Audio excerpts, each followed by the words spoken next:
Hello everyone.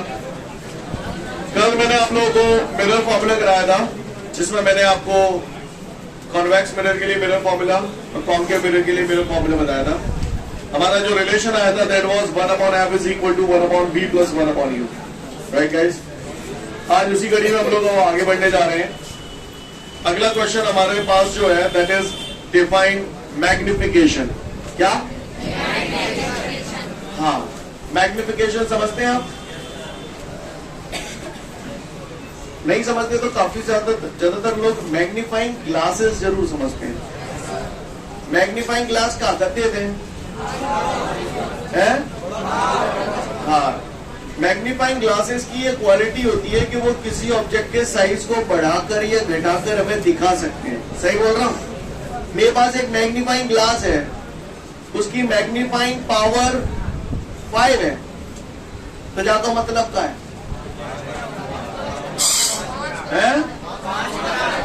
हाँ, जो तुम फिर 5 गुना चिल्ला रहे हो, जाका मतलब कछु तो समझ ही रहे हो। क्लियर? अब तुम क्या समझ रहे हो मैं बताता हूं, तो उससे आपको समझ में आएगा कि अच्छा ये फॉर्मूला इसलिए ऐसा लिखा। तो बता रहा हूं। मैंने बोला क्या बोला मैंने बोला कि भैया एक ऐसा मिरर है जिसकी मैग्नीफाइंग पावर 5 है, तो आप क्या समझ गए?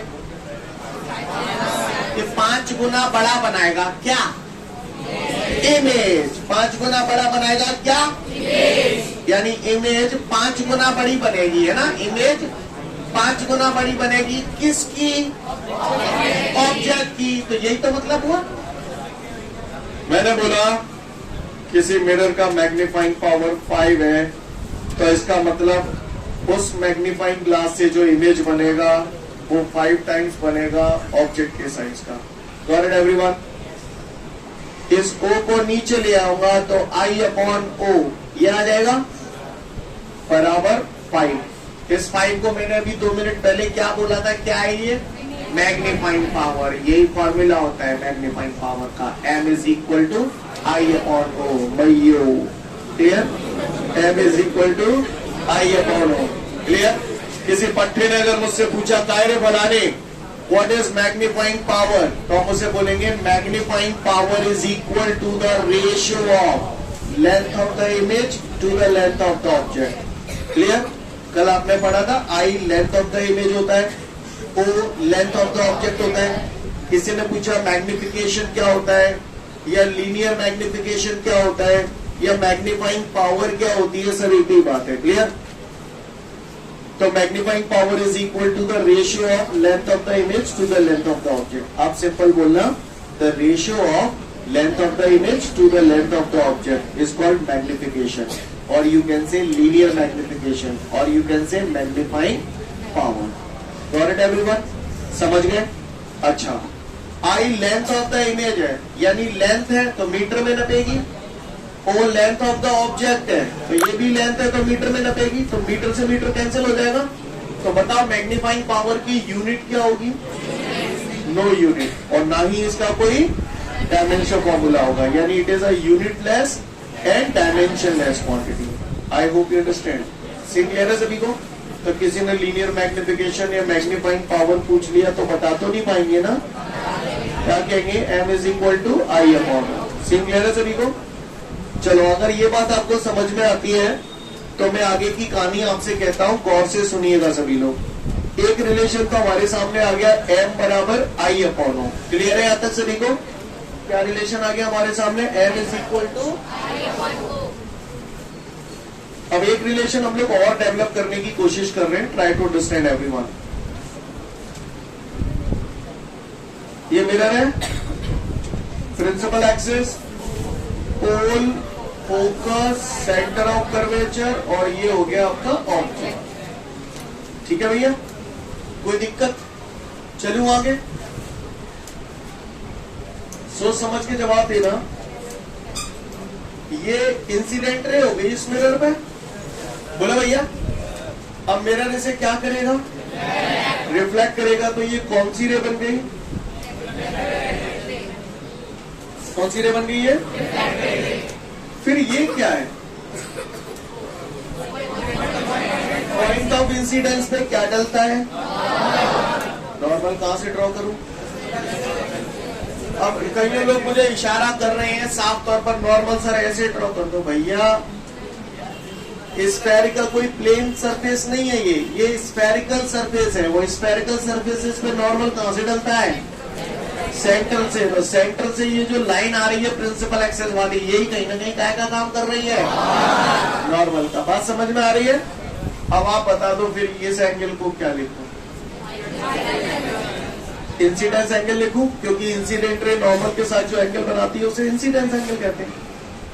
इसको क्या लिखूं? क्यों लिखूं? समझ में आ रहा है? मुझे बताओ, आई की वैल्यू अगर 30 डिग्री है तो आर की क्यों?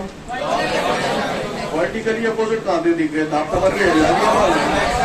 Law of reflection. Law of reflection हमसे ये कहता है incidence angle is equal to the reflection angle, यानी आई बराबर आर है नहीं है? दूसरी रे, ये मैंने सेंटर ऑफ कर्वेचर से पास किया। आप बताओ कहां से पास होगी? वहीं से वहीं जब पे कटती रही है, इमेज बनी रही है। डी से रे निकली, यहां पे काटी, डी डैश ए डैश। सीन क्लियर है? अब मैं केवल इशारा करूंगा, आप बताना कौन सी चीज क्या है। बताओ क्या लिखूं? Minus you. चलो बताओ, चलो बताओ।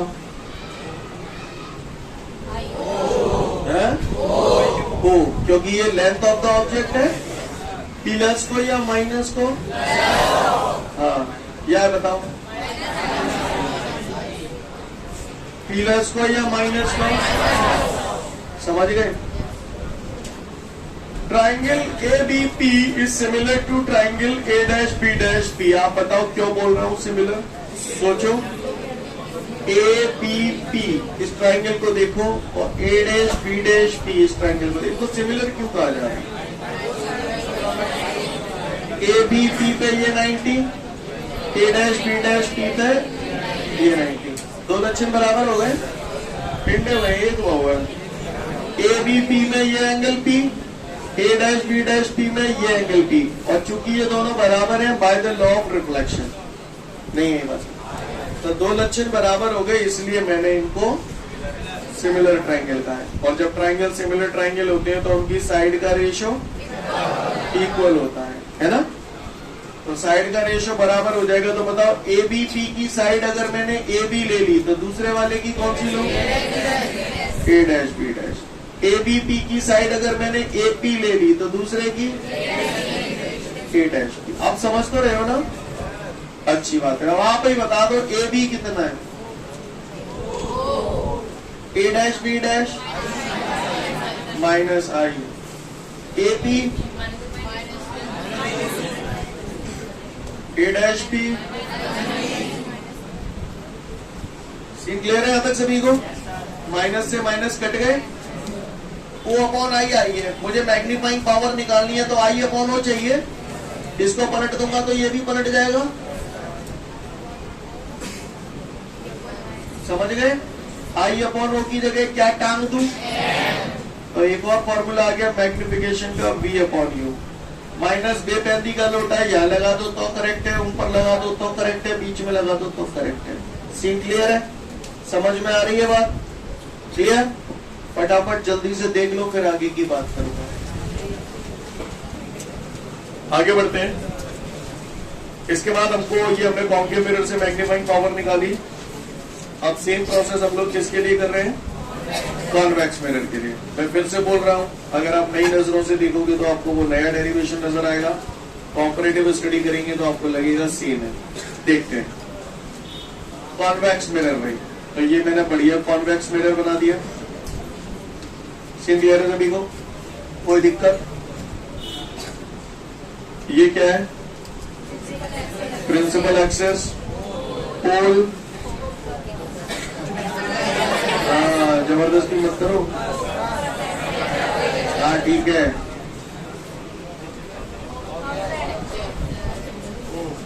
अब कर रहा हूं कि मैंने ऑब्जेक्ट बना दिया AB। बताओ इसमें पहली रे आपने पोल से पास करी है, आप खुद ही अपने मन में लाइनें खींच लो कैसे खींचनी है, समझ गए? यही सोचा था आपने? ये इंसिडेंट रे हो गई, ये रिफ्लेक्टेड रे हो गई। नॉर्मल कौन सा हो गया? सेंटर ऑफ कर्वेचर से ये जो लाइन आई है यही नॉर्मल का काम करेगी। बताओ ये कौन हो गया? ये दोनों कैसे हैं? क्यों इक्वल है? लॉ ऑफ रिफ्लेक्शन, समझ गए? जहां में दूसरी कौन होती है? मैं अभी सेंटर ऑफ कर्वेचर की तरफ पास करूंगा, यहाँ से जो भी सेंटर ऑफ कर्वेचर की तरफ जा रही होगी तो यहीं से लौट आएगी। तो यहाँ से जो बंदा देख रहा होगा उसको ये रे कहीं ना कहीं पीछे से आती है अपीयर होगी। सीन क्लियर है सभी को? यहाँ से जो बंदा देख रहा होगा उसको भी ये रे कहीं ना कहीं पीछे से आती है अपीयर होगी। यहाँ काट रही है, यह इमेज बन रही है। बी से रे निकली, यहाँ पे काटी, डी डैश ए डैश। सीन क्लियर है सभी को? ये बता दो मुझे ये एंगल कितना है?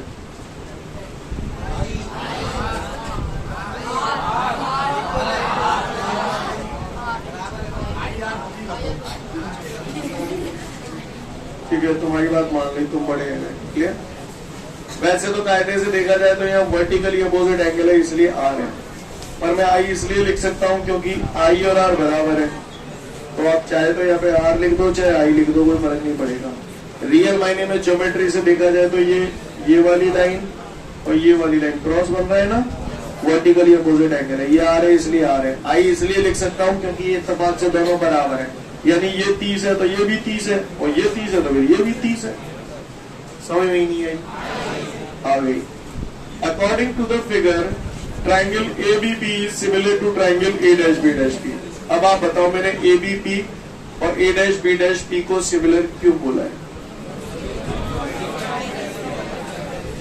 ABP 90, A'(B'(P) 90। ABP में ये एंगल I है, A'(B'(P) में ये एंगल R है, और चूंकि ये दोनों एंगल इक्वल है इस वजह से सिमिलर ट्राइंगल हो गए। समझ गए? ट्राइंगल सिमिलर ट्राइंगल हो गए तो साइड का रेशियो, तो अगर ABP की साइड AB ले ली तो A'(B'(P) की कौन सी लूं? तो AB upon A'(B' is equal to ABP की साइड AP ले ली तो दूसरे की। स्टेप समझ में आ रहे हैं सभी को? अब आप ही बता दो AB क्या है? हाइट ऑफ द ऑब्जेक्ट या length of the object? Scene clear है? पहले रख लेते हैं सबको फिर वैल्यू रखेंगे, राइट? ये क्या है? I प्लस का माइनस का प्लस का। अच्छा ये क्या है?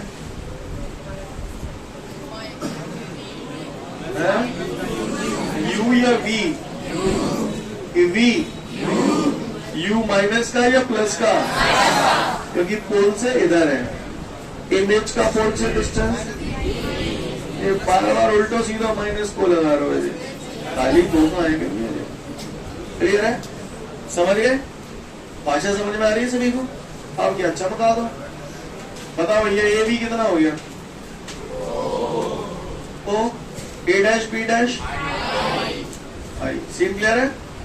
इज इक्वल टू AP, ठीक है, A'(P) करना। सीन क्लियर है? स्टेप समझ में आया सभी को? मेरे को M चाहिए, आई अपॉन O अपॉन आई आ रहा है, पलट दूं? इसे पलटूंगा तो ये भी पलटेगा। ये देखो पलट दिया। कहानी क्लियर है? आई अपॉन O M होता है। कहानी क्लियर है? समझ जाओगे? देख लो फटाफट कॉन्वेक्स मिरर से, फिर आगे बढ़ो। इसके बाद हमारे को एक नोट दिया गया है, उस नोट को हम लोग देखते हैं ध्यान से। उसमें कुछ एक फॉर्मूलाज आपको डायरेक्ट दे दिए हैं। देखो भाई, एक तो M बराबर आई अपॉन O, अभी आपने देखा माइनस B अपॉन U देखा। इसके अलावा होता है F upon F minus U, एक होता है F minus B upon F, right? Clear है? बात समझ में आ रही है सभी को? तो इस टाइप के ये जो फॉर्मूलाज हैं, आपको ये समझ में आता है कहां से आया, ये समझ में आता है कहां से आया, राइट?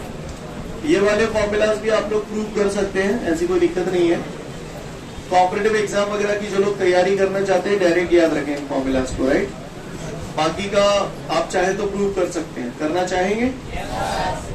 तो लिखो क्वेश्चन, आपके नोट्सों में नहीं है ये, है ना। लिखो question, prove that m is equal to f upon f minus u। Question है हमारे सामने, prove that m is equal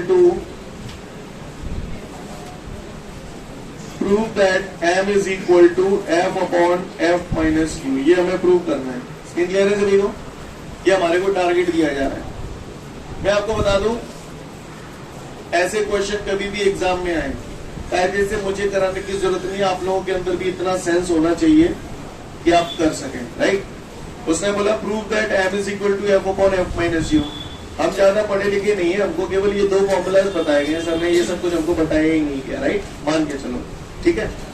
तो प्रूव कर सकते थे आप, राइट। कैसे करना है गौर से देखें। आप ये देखो, आपको ये प्रूव करना है, इसमें f फोकल लेंथ है, u ऑब्जेक्ट है, m मैग्निफिकेशन है। तो इनमें से किसी भी एक चीज का फॉर्मूला आप पकड़ लो, राइट। इनमें से आप, जैसे मैग्नीफाइंग पावर है, मैग्नीफाइंग पावर के आपको 2 फॉर्मूले पता है। कौन सा फॉर्मूला आपको लगता हुआ सा नजर आ रहा है? Minus v upon u. तो बस इनमें से वही उठा लो। मैंने उठा लिया, we know that m is equal to minus v upon u. Step समझ में आ गया आपको? कहां से उठाया? जो प्रूव करना है उनमें से जिस चीज का फॉर्मूला आप जानते हैं वो आपने उठा लिया यहाँ से। सीन क्लियर है? बस आप क्या, खत्म कहानी। अब ये देखो कि इनमें कौन कौन से स्टेप्स कॉमन है जो दोनों में आ रहे हैं। m इसमें आ रहा है, m इसमें आ रहा है, हम इसे बिल्कुल टच नहीं करेंगे। u इसमें आ रहा है, u इसमें आ रहा है, हम इसे बिल्कुल टच नहीं करेंगे। इसमें v आ रहा है, इसमें v आ रहा है क्या? तो इसका मतलब हमें v यहां से हटाना है। क्लियर? v हमें यहां से हटाना है। अच्छा, v हटाने के साथ साथ क्या लाने का प्रयास करेंगे आप? क्योंकि यह f आ रहा है तो f हमें लाना है। सीन क्लियर है? अब आप बताओ, आपने कोई ऐसा फॉर्मूला पढ़ा है अभी तक, पूरा ये जो चैप्टर आप पढ़ रहे हो, जिसमें f और v दोनों आ जाए? तो हमें मालूम है, हमने ये फॉर्मूला पढ़ा है, 1 upon f is equal to 1 upon v plus 1 upon v। इसमें f और v दोनों आ गए। बोलो भैया। अब चूंकि आपको v हटाना है तो v की वैल्यू निकाल लो। ये इधर आ गया। स्टेप समझ में आ रहे हैं आपको? बोलो भैया। एलसीएम लोगे तो ये एफ यू ऊपर क्या बच जाएगा? स्टेप क्लियर है सभी को? ये 1 अपॉन वी आया है, मुझे v चाहिए, इसे पलटूंगा तो ये भी पलट जाएगा। एग्री करते हो? इस वहां से अपॉन में 1 लिखूं तो बस v की वैल्यू आ गई, रख दो इसमें। तो m is equal to minus v की जगह उठा के मैंने ये वैल्यू रख दी, F U upon u minus divided by u। u से u कैंसिल हो जाएगा। बोलो भैया, बात समझ में आ रही है सभी को? अब आप बताओ, m is equal to f। अब मुझे f माइनस यू चाहिए, मेरा u माइनस f आ रहा है, क्या करूं? माइनस कॉमन ले लूंगा तो माइनस माइनस तो प्लस हो जाएंगी और ये पलट जाएगा। नहीं है मेरी बात समझ? सेम क्लियर है सभी को? तो इस तरीके से आप प्रूव कर सकते हैं। आपने डिवाइड में u कहां से लिया है? ऐसे ही मन हो गया थोड़ा सा। ये देखो, v की वैल्यू ये रख दी,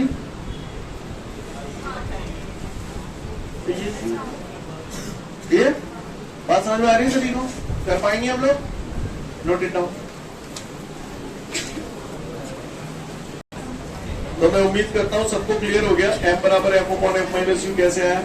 इसी तरीके से हम लोग f बराबर f minus v upon f वगैरह निकाल सकते हैं। अब मेरी बात ध्यान से सुने।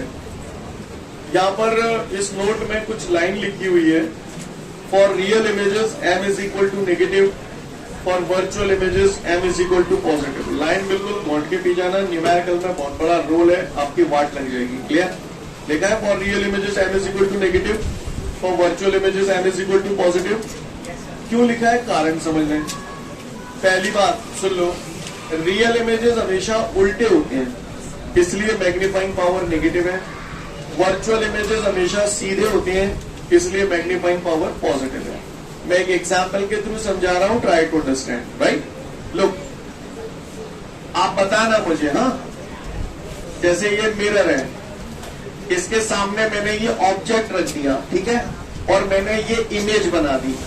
अब आप बताओ इन्वर्टेड रियल इमेज है या वर्चुअल इमेज है? कैसे पता चला रियल है? हाँ, इन्वर्टेड है, तो इसका मतलब ये रियल इमेज है। तो रियल इमेजेस के लिए मैंने एम नेगेटिव क्यों बोला, कारण समझे भैया। हमें ज्यादा नहीं मालूम, लेकिन हमें ये मालूम है कि मैग्निफिकेशन का फॉर्मूला होता है एम बराबर आई अपॉन, राइट। अब आप बताओ, सपोज करो मैंने मान लिया ऑब्जेक्ट की लेंथ 10 सेंटीमीटर है, इमेज 5 सेंटीमीटर का है, मान लिया मेरे मन से। अब आप बताओ लेंथ ऑफ द इमेज क्या रखूं, माइनस की क्यों रखूं, क्योंकि नीचे बन रही है। लेंथ ऑफ द ऑब्जेक्ट क्या रखूं, 5 1 5 5 2 10। आंसर कैसा आया, और माइनस का क्यों आया, समझ में आई बात। रियल इमेज हमेशा नेगेटिव होती है, मतलब रियल इमेज के लिए मैग्नीफाइंग पावर हमेशा नेगेटिव होती है। तो क्यों आई, समझ में आई। वर्चुअल इमेज में क्या होता था, ऑब्जेक्ट भी ऐसे ही रखते थे, इमेज भी सीधे ही बनता था। तो यानी अगर ये पॉजिटिव है तो ये भी पॉजिटिव ही होगा। बोलो भैया आप। अच्छा, ऐसा भी नहीं है कि आप केवल आई अपॉन ओ से ये काम करेंगे, माइनस बी अपॉन यू भी लगाएंगे तो भी वही आएगा, राइट। क्लियर है, समझ पा रहे हैं मेरी बात को। तो for real images M negative क्यों होता है, for virtual images M positive क्यों होता है, आपको समझ में आया। आगे बढ़ो, नेक्स्ट क्वेश्चन। इसके बाद हमारे सामने अगला क्वेश्चन है पैरेलैक्स। क्या क्वेश्चन है, तो जानते हैं हम लोग पैरेलैक्स के बारे में। पैरेलैक्स क्या है, parallax is a kind of error. Parallax एक प्रकार का एरर होता है, त्रुटि होती है। मैं आपको बताऊं, घड़ी में आप टाइम देखते हो तो कांटा किसी न किसी नंबर पे होता है।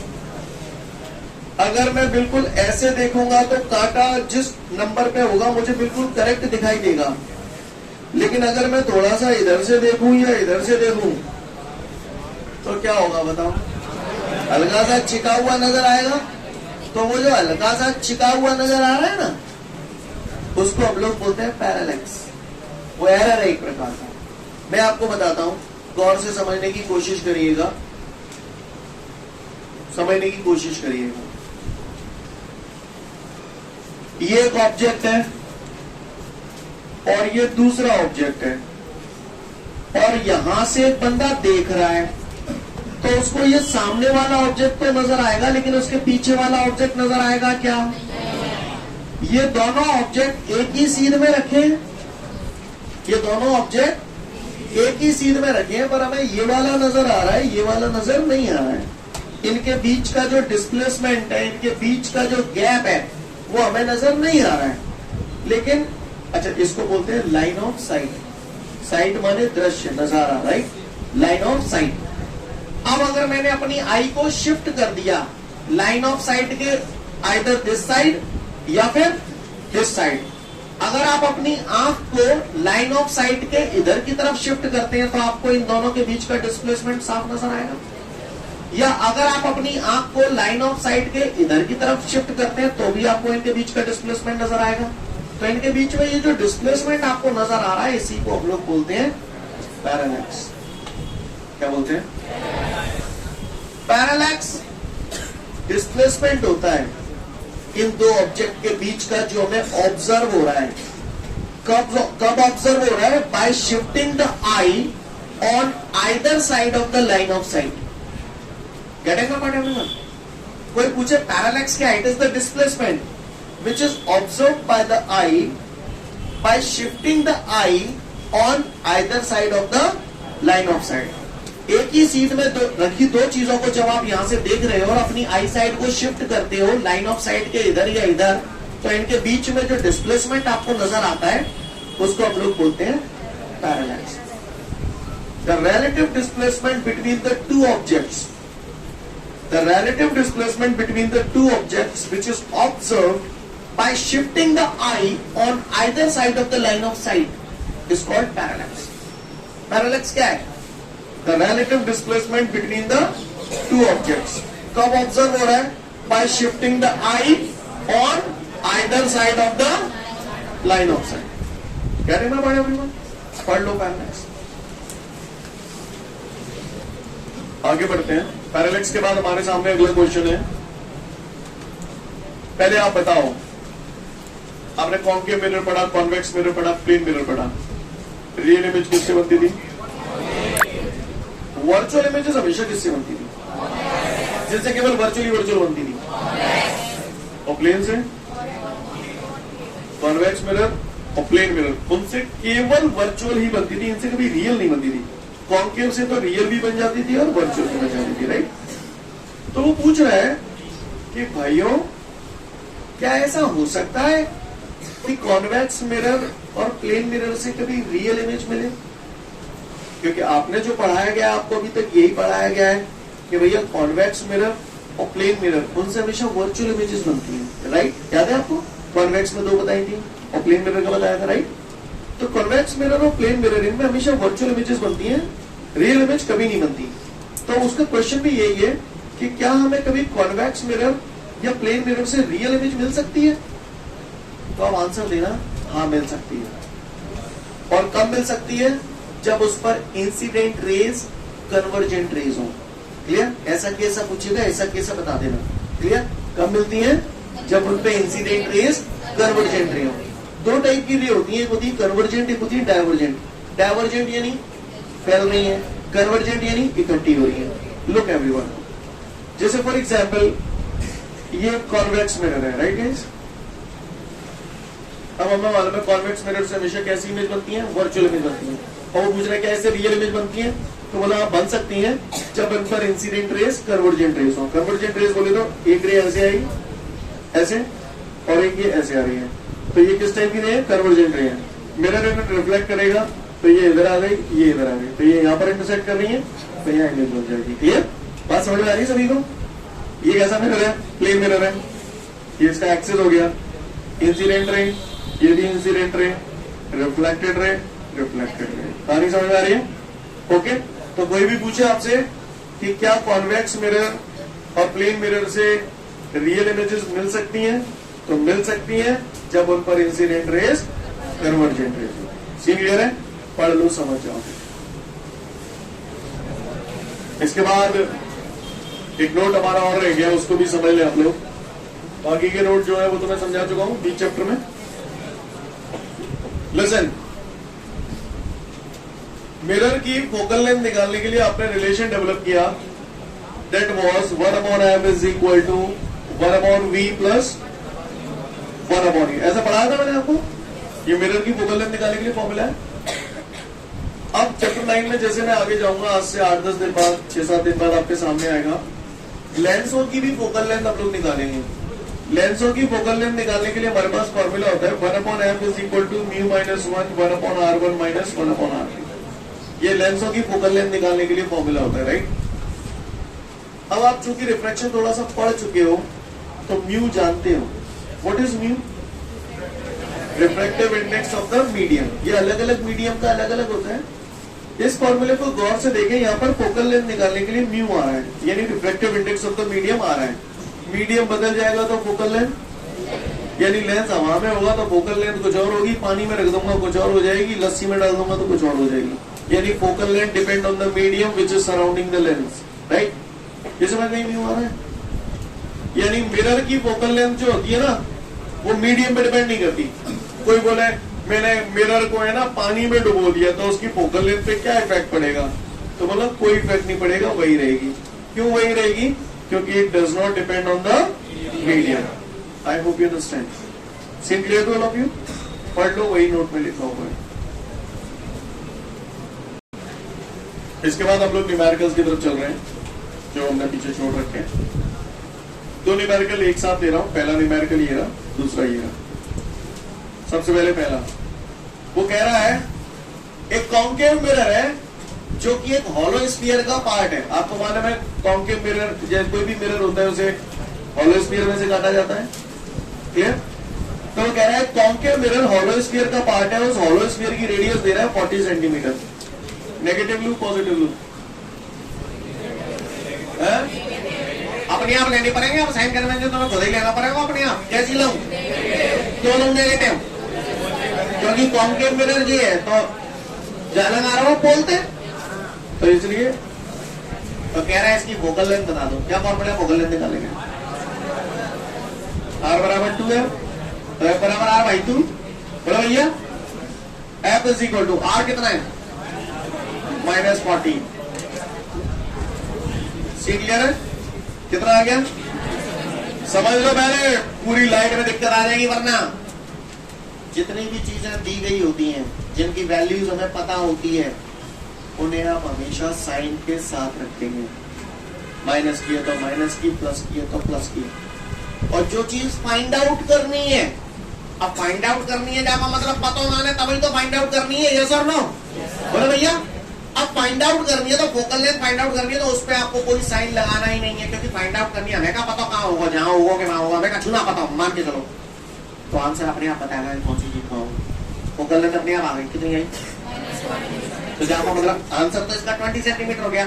माइनस क्या कह रहा है कि भैया जहाँ पर जो फोकस होगा वो जालम होगा, नहीं यही बात है। अगर जे अगर प्लस को 20 होता तो फोकस कौन सी लग होता? पल्ली लग होता, नहीं यही बात है। ध्यान में उतार रहे इस बात को, जब तक ये चैप्टर चल रहा है एंड तक, जितनी भी क्वांटिटी दी गई होती है वो हमेशा साइन के साथ रखी जाती है, और जो अननोन क्वांटिटी होती है उसमें कभी साइन नहीं लगाया जाता, वो साइन अपने आप आता है सॉल्व करके जो भी होगा। भाषा समझ में आ रही है? फिर इसके बाद एक और सवाल दे रहा है। अगले सवाल में मुझसे कह रहा है कॉन्केव मिरर के सामने ऑब्जेक्ट रखा जा रहा है। ये भैया मैंने ऑब्जेक्ट रख दिया और कह रहा है ऑब्जेक्ट 20 सेंटीमीटर के डिस्टेंस पर रखा जा रहा है। ऑब्जेक्ट को मिरर से 20 सेंटीमीटर के डिस्टेंस पर रखा जा रहा है। बताओ काय की वैल्यू दे दी उसने? यू दे दिया, तो क्या लिखू? यू बराबर, तो -20 क्यों लिखू? समझ में आ गया आपको? अच्छी बात है। अब उसने संग में ये भी बोला है कि भैया इमेज भी वही बनना है जहां ऑब्जेक्ट रखा है। ऑब्जेक्ट यहां रखा है तो इमेज भी वही बनना है। तो बताओ भैया क्या मिल गया? ये क्या हो गया? ये बी, ये भी यही हो गया। बोलो भैया क्लियर है? माइनस क्यों रखा समझ में? अब अगर कॉन्सेप्ट क्लियर है, कौन सा पॉइंट है ये समझ गए? क्योंकि सेंटर ऑफ कर्वेचर में ऐसा होता था, ऑब्जेक्ट जहां रखा है इमेज वही बना है, तो जाहिर सी बात है ये सेंटर ऑफ कर्वेचर हो गया और ये पोल हो गया। तो बताओ ये क्या बोलते हैं इसको? आर भी यही हो गई, कितनी हो गई? तो पूछ रहा है फोकल लेंथ बता दो भैया, तो मैं क्या के लिए लगाऊं? ये लगा देता हूँ, F बराबर R/2। R कितना है? मैं सॉल्व नहीं कर रहा, समझ गया ना? R/2 करूंगा -10 सेंटीमीटर। Got it everyone? अच्छा, कई लोगों के कॉन्सेप्ट अगर क्लियर नहीं होते, मैंने ये पता ही नहीं पत्ती की जो सेंटर ऑफ कर्वेचर रहते कि ना, तो कोई बात नहीं, आंसर और कैसे आ जाता? मिरर फॉर्मूले से 1/f बराबर 1/v प्लस 1/e, उससे भी सॉल्व करोगे तो यही आंसर आएगा। कहानी समझ में आ रही है? अच्छा, उसने कुछ और भी पूछा है, कुछ और भी पूछा, उसको समझने के लिए सुनो। उसने मुझसे ये पूछा है कि ये जो मिरर है ना, अगर चाहे मैं खोदता हूँ, जब मिरर है बीच में से खोदता हूँ, जाके 2 टुकड़ा करता हूँ, तो इसकी फोकल लेंथ पे क्या इफेक्ट पड़ेगा? तो सुने, इसको समझने से पहले मेरे एक सवाल का जवाब दे दो। ये मान के चलो ये स्फीयर है, कॉन्केव मिरर किसी न किसी स्फीयर में से ही काटे जाते हैं। ये स्फीयर है, मैंने जहां में का करो ये टुकड़ा कट लो, समझ ना? तो ये कॉन्केव मिरर हो गया। बोलो भैया, ऐसे एक टुकड़ा जो कट लो तो ये भी कॉन्केव मिरर है, ये भी कट लिया तो ये सब कॉन्केव मिरर ही है ये नहीं है? तो एक बात बताओ, ये टुकड़ा जो है वो इसी का ही तो हिस्सा है? अब अगर जाए में अच्छा, ये इसकी क्या है? Radius of curvature. जाकी रेडियस कछु अलग होगी का? जाकी कछु अलग होगी का?